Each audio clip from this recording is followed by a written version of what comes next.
O ano, wala pa ba? Wala pa nga eh. Kailangan ko pa naman ng pera para ngayong gabi. Nilalagdat na naman si nanay tapos lahat ng projects. Ayos lang yan. Maaga pa naman eh. Tayantay ka lang dyan, ha?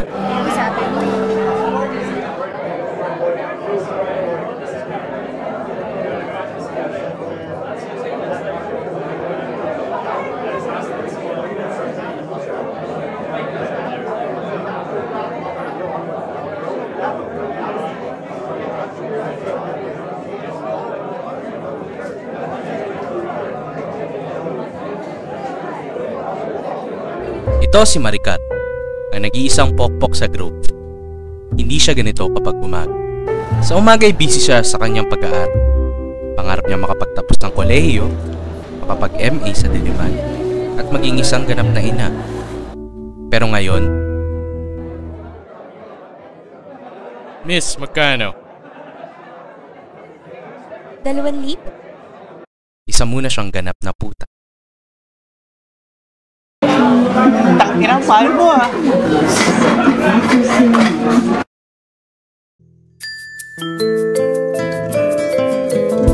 Ito si Joseph Montemayor. Sa edad na 25 ay hindi pa rin gumagraduate si Montemayor, pero nananatili pa rin sa campus. Dahil charming siya, ilan sa kanyang pinagkakaabalahan at plataforma ay ang pambababae, paglalasing kasama ang kanyang mga kapwa-frat, at ang pagpatay ng mga taong may ayaw sa kanya. Pero ngayon ay hindi lasing at lalong wala sa mood si Presidente na pumatay ng tao.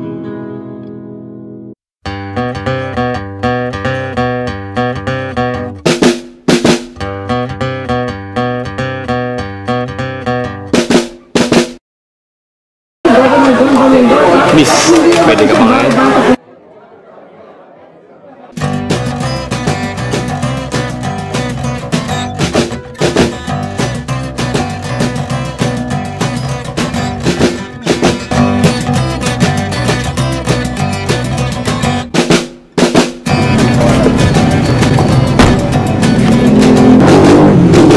Don, frat house. Reglado, sir.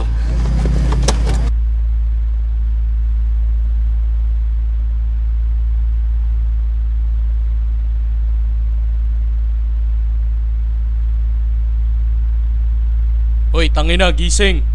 Hoy, Anong oras na ba? may klase pa ako alas 7. O eto. So, paglabas mo na CR, wala ka na, ha?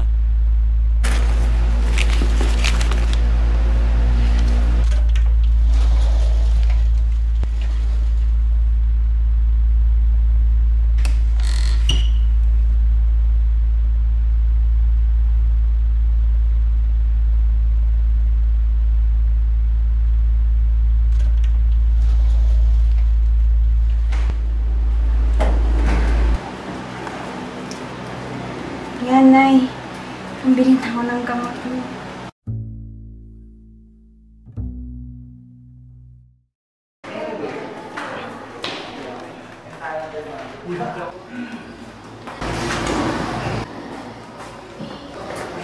Putang ina!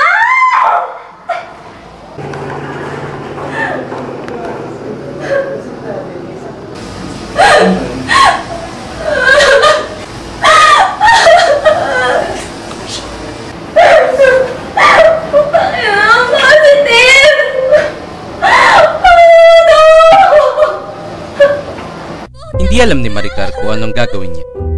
Hindi niya rin maalala kung ano nangyari sa kanila nung gabing yun, kung nagsuot ba ng kondom yung kumag na si Montemayor o hindi.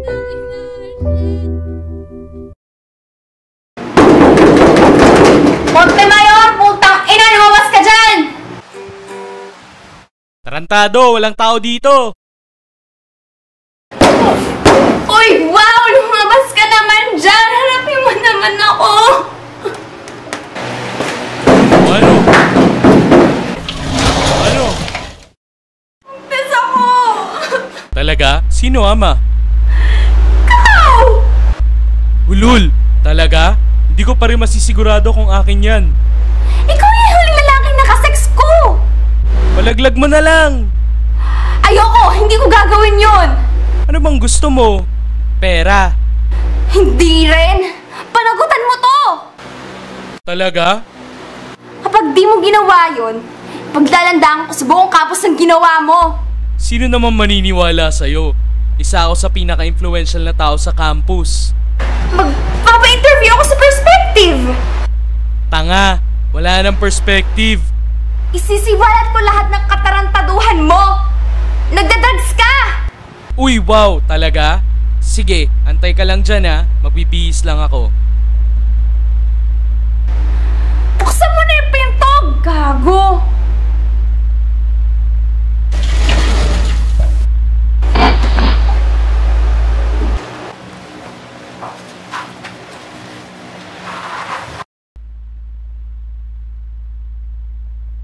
Sige na. Dali nyo na yan kay Manang Ising. Alam mo naman, di ba? Routine na to. Oh, ihiga mo na yan dyan.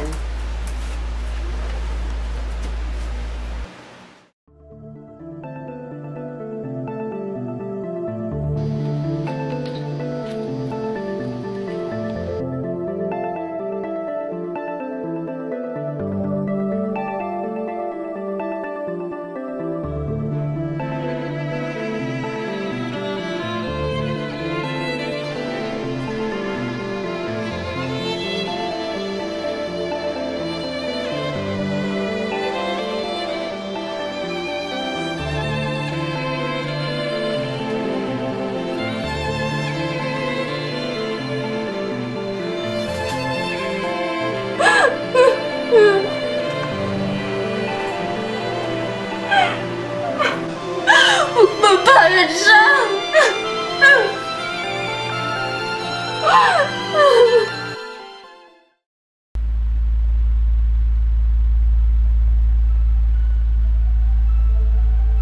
Boto nyo po ako. Re-elect me for president again. Gaganda ang campus at gagawin kong pwedeng magyosi sa lahat ng parte ng university.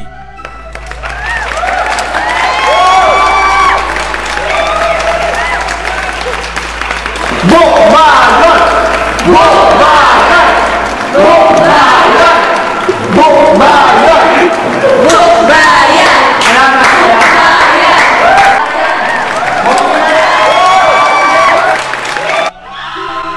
Teka! Huwag mong gawin yan! Sino ka ba? Tangina mo! Konti lang naman hinihiling ko, di ba? Gusto ko lang naman mabuhay ang anak natin! Ang anak ko! I said, who's that girl there? I wonder what went wrong so that she had to roam the streets. She doesn't do major credit cards, I doubt she does receipts. It's all not quite legitimate. And what a scummy man. Just give him half a chance, I bet he'll rob you if he can. Can see it in his eyes, yeah, that he's got a driving ban amongst some other offences. And I've seen him with girls of the night, and he told Roxanne to put on her red light. They're all infected, but he'll be alright, 'cause he's a scumbag, don't you know?